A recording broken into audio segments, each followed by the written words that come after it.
I got a comment from a viewer from Ramworks wrote, okay, back in August last year, I asked you about creating a great villain. Problem is I kind of let myself go, and now I have at least 18 or more villain bios. Some are more human villains with a bad past and motive, and others are I made who are due to a freak accent, kind of a tragic villain. But as I was watching this, I thought, okay, I've got everything down. Now how do I tie it in with a hero of the story? So it looks like a situation where he has some elements of the story, but not all of them. So that's the question. What do you do when you have some elements of a story, but not all of them? What if you have a great hero or main character, but not a place and not really the one storyliner? And or what if you have a great place? What if you've dreamed up this amazing new world, but you don't really have the characters or the events that take place there? So basically, the art of dramatic writing is a play of cause and effect. So you want to be clear about what the powers that be are within that story. So the powers that be will be the place, will be the characters, will be their needs, their motives.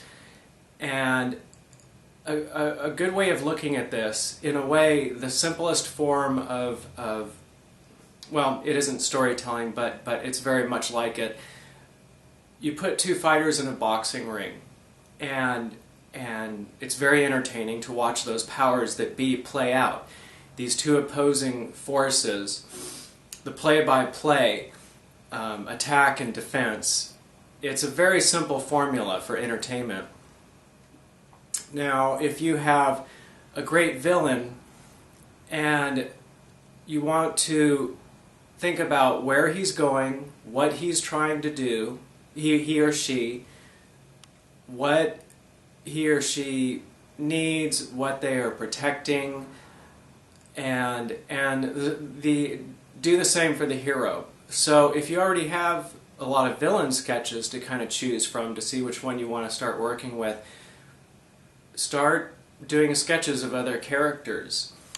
And you can create a hero character, and or just create other characters.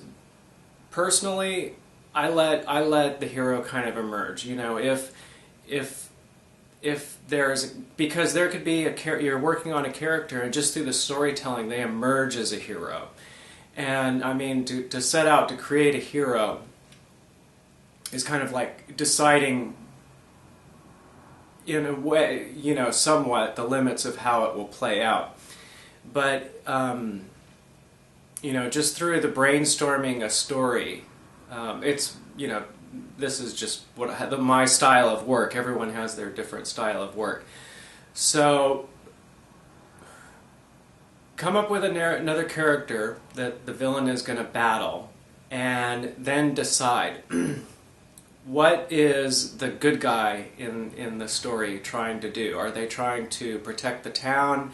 Are they trying to keep their block clean of litter? Are they, you name it. Find something that they are trying to do, and think of it as their vulnerability.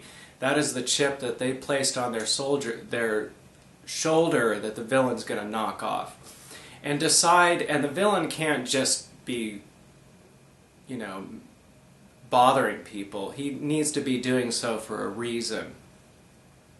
So think about why, someone is trying to keep the litter off their particular street, and the villain is, walks by there every day, has an innate,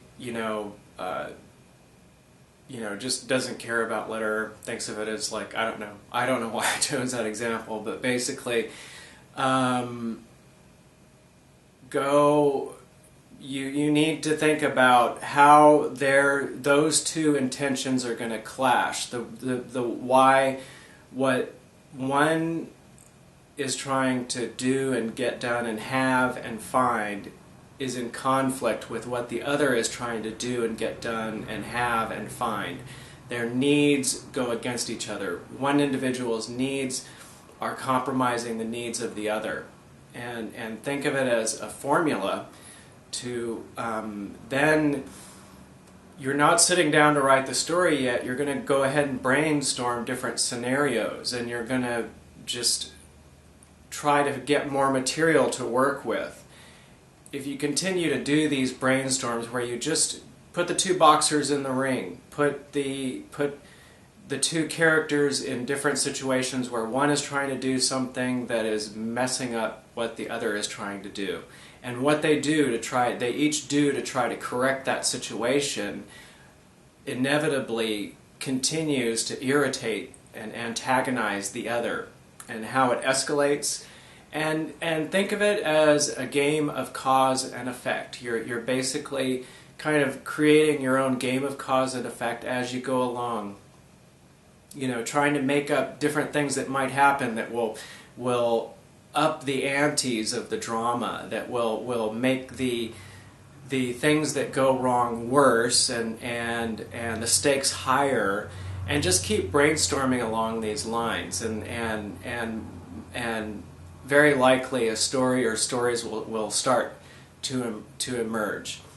Hope that was helpful. I'm working on getting the first I'm working on a story that's a series. I've been posting free animated episodes of that series at my website, solomation.com, and I'm working to get the first book available. It will be on the same website that you can watch the free animation episodes that I'll continue to create. You can also get a copy of book 1 of Terrible Immunity, this story, this series that I've been working on. Hope your art goes good, and remember to hit the like button and leave a comment, and have a good day.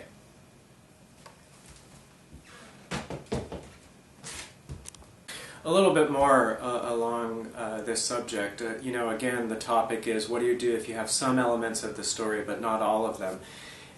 Really, it's a matter of creating those elements and doing them in mass so that you can start to kind of pick and choose the best ones. So if you have the characters but not really the place, start brainstorming the place. You can see behind me the concept art where I'm working, where I need to start filling in. I need to start thinking about what exactly is the nature of the world where the story takes place. So that's where the real fun creativity works, because a lot of the times a story does not come to us completely. We get it in bits and pieces, and to be creative is to brainstorm. You want to go just say, well, what if it's this, and then what if it's this, and what if it's this, and don't just do the first one. Don't go ahead and opt out on the first character or place or scenario that you come up with. Create a few so that you can then choose the best one. And when you start getting the elements of the story together and working with them, it isn't the final, that isn't the end, because you could be doing the last grammatical check on the story, and in your mind, for the most part, the story has been written, and then all of a sudden it's like, no, I don't need it to take place by a barn. I'm going to have it, take place by a used car, sales lot. And so these elements can change, but it's good to have a lot of elements to choose from, and go ahead and start working with elements, and don't worry about it because you can always change them later. Let's say that you already have chosen which villain you want to start working with, and you brainstorm 3 different hero types, and you're going to go ahead and start working with one. Well, then, not thinking of it as writing the story, just start brainstorming different scenarios. You want to think about, go ahead and write out the intentions, what each one want, how those intentions collide, and then start thinking about what's going to happen. You know, villain does this, what's the response of the hero, and the counter response, and the counter response, and think of it as a game. You're just kind of playing around with the forces that be to get to know them better, and kind of, you know, think about the different options and possibilities. And the great thing about this type of brainstorming is that in the long run you never run out of options and possibilities, because you could have the story worked out, and then a year from now then you think, what if that happened? What if they did that? And that it can completely change things around and make you think that the story's just undergone a great improvement. So